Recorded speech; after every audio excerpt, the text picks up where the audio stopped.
This is question 3 for Skies Over Sweetwater. It says the tension at the beginning of the excerpt by. And I know tension is when I feel some kind of discomfort. And I know from this I'm going to look at the beginning of the excerpt. So if I go back to the beginning, the first one talks about her, and it does say that she's going to be there 12 hours, but she describes this as so wonderful. So that's not causing her any discomfort. But in paragraph 2, my annotation was no good. And when I look at the evidence in this paragraph, it says, then I think about Pa and it hurts. So I open my trunk and find my favorite book. She's trying to get lost in her reading and forget about leaving her family, which is what's happened in that paragraph. So that absolutely causes her some discomfort.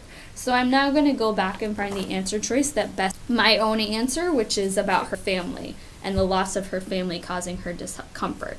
And so answer choice A says, suggesting that Bird is uncomfortable talking to people she does not know.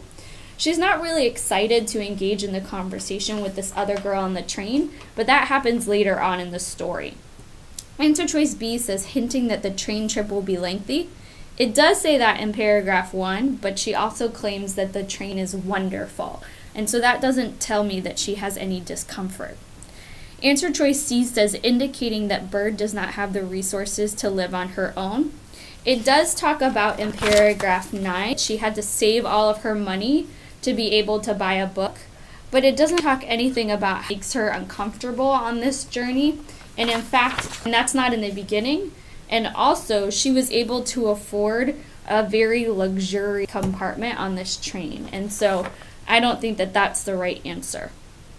Answer choice D best fits my answer, implying that Bird has run away from home. And that happens at the beginning in paragraph 2, and we know evidence in paragraph 2 that it hurts. It causes her some discomfort to think about leaving her family.